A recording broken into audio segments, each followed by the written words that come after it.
Before the college dropout put Chicago on the map, Chicago had a reputation for something else. The CME, the world's first iteration of the futures market. In the old Chicago Merchant Exchange, three men were shaking their heads in total disbelief. They had received word of a drought hitting the state of Iowa, meaning the U.S. corn production would take a heavy hit. In a panic, they started selling their shares in corn companies. A few traders noticed and are quick to follow. In a few minutes, the fire catches on. As fear spreads on the trading floor, more men decide to sell as many shares as possible. On the other side of the pit, there's one man buying all their orders. While he looks like a fool to many, in reality, this man is about to make a fortune. See, the three men who panicked and the buyer are working a scheme. The Iowa drought story was a powerful bluff. For 150 years, stock exchanges across the world were playing these psychological games with one goal in mind: to sell high and to buy low. But a new development would destroy the 150-year history of the stock market and forever change the art of trading. In 1988, the SEC introduced Regulation ATS, Alternative Trading System. It allowed people other than stock exchanges to conduct electronic trading. This birthed a new generation of traders, the digital stock traders. Firms went away from hiring smart, loudmouth extroverts to quiet types, kids who were quick with computers. One of these digital traders was Paul Rotter, aka the Flipper, a German trader who started his career in 1994 at a bank in Munich. As markets digitalized, Paul was one of the first to adapt. Within a few years, Paul Rotter became one of the most legendary online scalpers. His methods were unheard of, and he literally printed himself Ferraris. What was the secret sauce? All psychological. See, when the markets digitalized, the game changed. Trading became anonymous. Back in the day, as a day trader in the pit, you could see the orders of other big market players like Goldman Sachs. It helped you determine the flow of the market. This was all gone. Instead, the digital era introduced what's called the ladder, aka the visuals on your screen showing the string of incoming orders. This introduced a whole new game of psychology.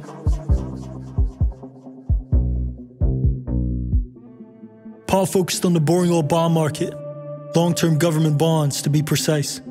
A lot of his opponents were old traders from the pits who barely figured out a computer. He knew a lot of them used to front-run orders of the bigger players, and therefore, he decided to target their new blind spot.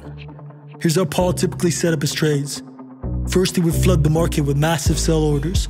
Traders watching the ladder would think a big player had started selling. In an attempt to front-run the bigger players, the other traders would also sell. Then, right before his orders were filled, he canceled them and instead bought bonds, flipping directions. Before other traders realized the orders were gone, sell orders would kick in. They were too slow. Once players bought back, Paul had already profited off a few ticks. Using large trading volumes, he was able to scalp profits like this many times a day. But his strategy had one problem: he often hit his own trades, meaning he traded against himself. They called it wash trading, and it's illegal.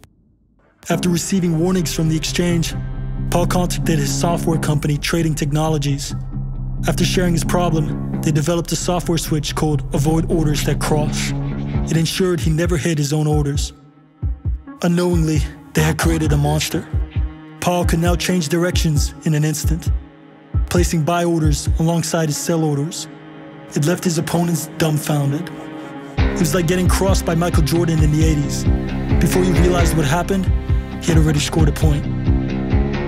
In a single month, the Flipper would pull in $6 million in profits. His scalping technique would later be called spoofing, to a certain extent, become illegal. At a young age of 24, he moved to Ireland to start his own firm and take things to a whole nother level. But he wasn't the only legendary scalper out there. In 2015, the CFTC charged Chicago trader Igor B Oychester with spoofing and deployment of a manipulative and deceptive device while trading the E-mini S&P 500. Igor, aka Snuggles, was a Russian whose father taught him grandmaster-level chess at a young age. By 2004, he became one of the largest day trading scalpers in the markets. His strategy was almost identical to Paul Rotter, another so-called spoofer moving the markets.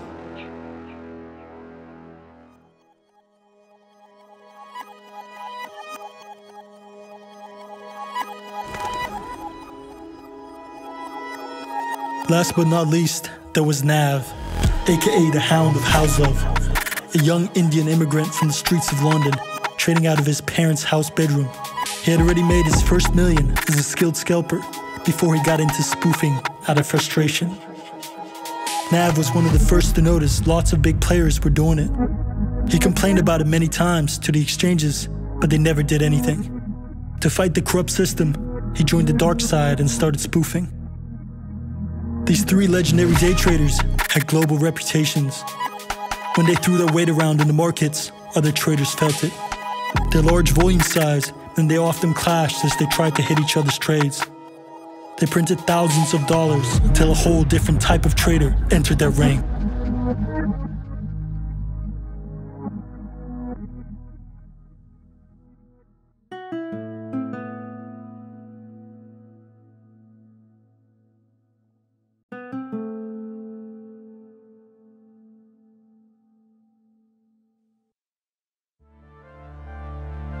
Around 2007 is the year when everything started to change.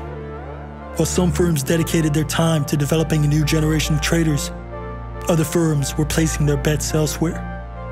Robots, high-frequency trading firms, quantitative hedge funds, whatever you want to call them, they all focused on the same thing, building computers that could out-trade humans. And by 2007, their developments had disrupted markets. The way the markets moved was starting to change. Day traders started noticing lightning fast trades and orders that were impossible to hit. We're talking hundreds of trades per second, inhuman speeds. Back in the days of the pits, a common strategy was front running. As mentioned before, it's when a big player trader puts in a trading order and a smaller trader beats them to it. Like cutting a queue in the grocery market. In the early day of the quants, it was the same. The main way robots beat traders was to front-run large traders and trends at godlike speeds. Day traders were finding it hard to make money, and as they struggled to beat their new robot competition, things only got worse. By now, Paul Rotter, aka the Flipper, had taught a new disciple at his firm, James Jimmy Chu. James Jimmy Chu was a Chinese mathematician. Chu initially made his name as a notorious scalper. He followed in his mentor's footsteps. But Chu would make a game-changing decision that would flip the tables. James Jimmy Chu decided to join the ranks of a high-frequency trading firm called Jump Trading. As an experienced scalper, James Jimmy Chu started teaching algorithms all their trading secrets. And he wasn't the only one. Over the next years, more skilled day traders started switching over to the dark side. As the quants improved their tech, their profits became undeniable. To give you an idea, by 2012, over 60% of all trades on exchanges were quants. And this number has only grown. Best performing quant of all time is Renaissance Technologies. Its flagship medallion fund returned over 40% annually this last decade. Their dominance was becoming undeniable. As more of the robots chipped away the market's arbitrages, day trading as a scalper became a dying art. Short-term legendary day traders and scalpers were becoming, for the most part, extinct. A lot of them left the game or shifted their strategy to a longer time frame in an attempt to survive. The legendary spoofers were some of the last traders who were still able to fight back against the quants to a certain degree, as their strategy directly punished front-running. They were a problem.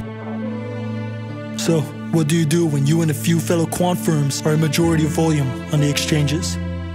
That's right, you leverage your power and change the playing field. Due to being the majority of traders, quants were able to demand sharp cuts in trading commissions, giving them an even greater edge over their human counterparts. Seeing the writing on the wall, a lot of the legendary traders caved. Guys like Paul Rotter retired their scalping strategy. Nowadays, he still trades, but as a long-term holder from his house in the Bahamas. Yet not everybody was ready to throw in the towel. To some, this battle was about more than trading. Having lots of money always gave you an edge in beating the little guy. It didn't matter what business you were in. The financial markets were one of the few places you had a chance.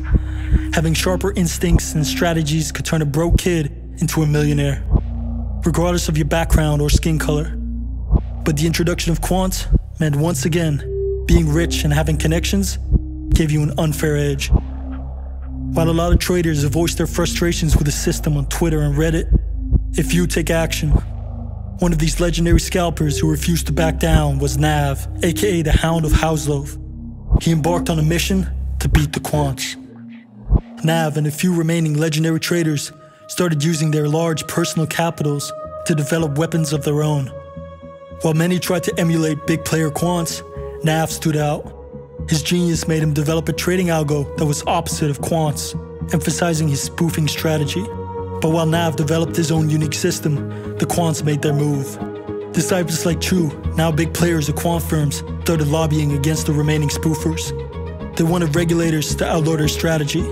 It resulted in an all-out battle that would forever change the financial markets and decide the fate of many day traders.